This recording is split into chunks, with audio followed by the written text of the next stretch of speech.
des secrets enfuis. C'est un problème. Ça tue. Ça éloigne du Seigneur et ça apporte la misère. C'est devant le Seigneur qu'on se libère de ce genre de choses. C'est entre ton Dieu et toi parce que c'est une chose cachée. Ce sont des choses que nous cachons en nous, dans nos ventres, dans nos cœurs, dans nos esprits, dans nos âmes. Nous devons nous libérer, libère-toi. C'est ça, la vraie liberté commence à l'intérieur de toi. La liberté extérieure qu'on recherche là n'est qu'une séduction et c'est pour un temps. Le verset est clair. Il connaît les secrets de nos cœurs. Psaume 44, 21 ou 22. Il connaît. 1 Corinthiens 14, 24, 25. Il connaît. Le non-croyant, le simple auditeur. La vie n'est pas un problème. Mais notre Dieu regarde au cœur, même ta manière de faire. C'est devant Dieu, je confesse. Et qu'est-ce que la Bible dit dans 1 Corinthiens 14, 24, 25, là dit que quand le non-croyant, quand son cœur, les secrets de son cœur sont dévoilés, il dit, Dieu est ici. Il dit, c'est pas possible. Comment les gens sont pu savoir? Je viens juste d'arriver. Comment il dévoile déjà mon cœur? C'est ce qui te sauve. Et c'est là où on reconnaît que Dieu est ici quand on commence à dévoiler les cœurs.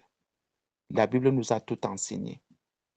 On n'a pas dit que c'est parce qu'il y a un miracle qui s'est produit. On n'a pas dit que parce qu'il a eu un travail, un mariage, des enfants, il a eu les visas, les voyages, il a eu je ne sais pas trop ce qu'on vous raconte. Mais c'est parce que son cœur s'est dévoilé qu'il a dit que Dieu est ici. Pour certaines personnes, c'est quand il y a bénédiction. Parce que quelqu'un a eu beaucoup d'argent. Oh, Dieu est ici, ça a marché. Non, c'est quand le cœur est dévoilé. Et toi, tu sauras que tu as cru quand ton cœur sera dévoilé aussi.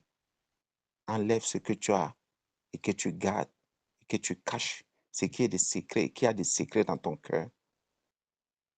Je ne te dis pas d'aller vers quelqu'un, mais dis ouvre-toi à celui qui guérit, Jésus-Christ. Ouvre-toi seulement. Ne raisonne pas. On ne t'a pas envoyé rencontrer quelqu'un. Amen. On ne t'a pas dit d'aller vers quelqu'un. On t'a dit, va vers ton Seigneur. C'est avec lui que tu vas travailler. Cette guérison. Parce que tous ceux qui ont les choses enfuies encore sont malades. Sont malades. Et en se libérant, s'en confessant dans le secret que le Dieu vivant, que notre Jésus-Christ va guérir, il va étendre sa main de guérison. 1 Corinthiens 14 est propre. Bien-aimé, ne va pas vers un pasteur, ne va pas vers un homme, ne va pas vers quelqu'un. Nous te parlons, nous disons pourquoi? Parce que parfois c'est une chose cachée, les secrets cachés pèsent. Et parfois ça pèse tellement que si certaines personnes écoutent, ces personnes peuvent même, peut-être même l'amour peut baisser bien certaines choses qui peuvent l'estime. C'est pour ça que Dieu nous dit d'être sage. Et c'est avec lui qu'il faut parler. Ouvre-toi, tu verras la guérison. Sois sincère, sois vrai, sois vrai. La liberté part de là. C'est pour ça que la communion, ça fait partie de la communion avec le Seigneur. Ne te décourage pas. Ne baisse pas les bras, s'il te plaît. Le diable est terrible. 1 Corinthiens 14, 25. Les secrets de son cœur sont dévoilés de telle sorte que tombant sur sa face, c'est là qu'il peut maintenant adorer Dieu. Il adorera Dieu. Donc, vous comprenez que si le secret n'est pas dévoilé, tu n'as pas encore libéré ce qui est enfui. Tu ne peux pas adorer le Seigneur. Et publiera que Dieu est réellement au milieu de vous. Il va regarder trois choses. Et regardez vous-même.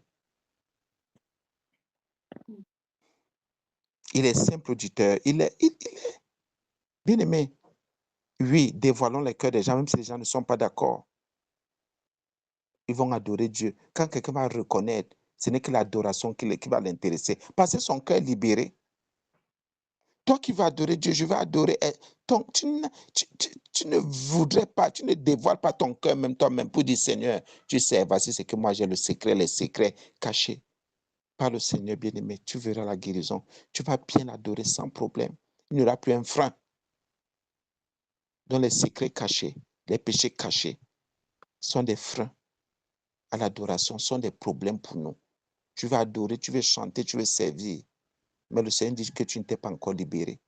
Et la Bible dit, et publiera. Pour dire quoi? Pour dire que va témoigner, va parler maintenant.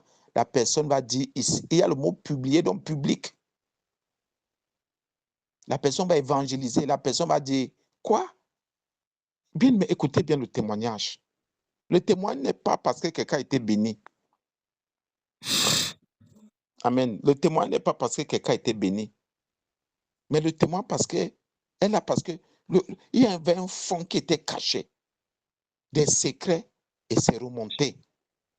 La personne a dit, hey, comment un enseignement comme ça peut venir sortir des choses? Comment une prophétie, comment quelqu'un peut parler? On peut dire, mais c'est ce qui pousse les hommes à l'adoration et à l'évangélisation pour dire que non, il y a un Dieu vivant qui existe. Comment moi j'entre quelque part, j'écoute quelqu'un pour la première fois. Ce qui sort là, c'est comme si la personne me connaît. Bien, me réaliser bien cette partie. Et ce verset seul suffit. On n'a rien dit à personne, non, mais les enseignements. Parce que les gens ont tendance à dire, oh, on allait dire au pasteur là, on allait dire à l'homme là, à la femme là, on allait leur dire. Qui nous dit? La Bible est claire. Que là, il y a le vrai prophète, c'est sa mission. Ce n'est pas de te faire rêver. Ce n'est pas de te faire entrer dans des illusions. C'est pas, non, ce n'est pas de séduire ta chair, de faire monter des choses dans ta chair. Ce n'est pas ça. Le vrai prophète qui parle, il dévoile ce qui est dans ton cœur. Il parle de ton cœur. Parce qu'il aimerait que le Seigneur dit quoi? L'heure vient et l'heure est déjà arrivée où les vrais adorateurs adoreront le Seigneur, Dieu en esprit en vérité. Dieu recherche les vrais adorateurs. Et pour que quelqu'un l'adore en esprit en vérité, il faut que les secrets de son cœur soient dévoilés.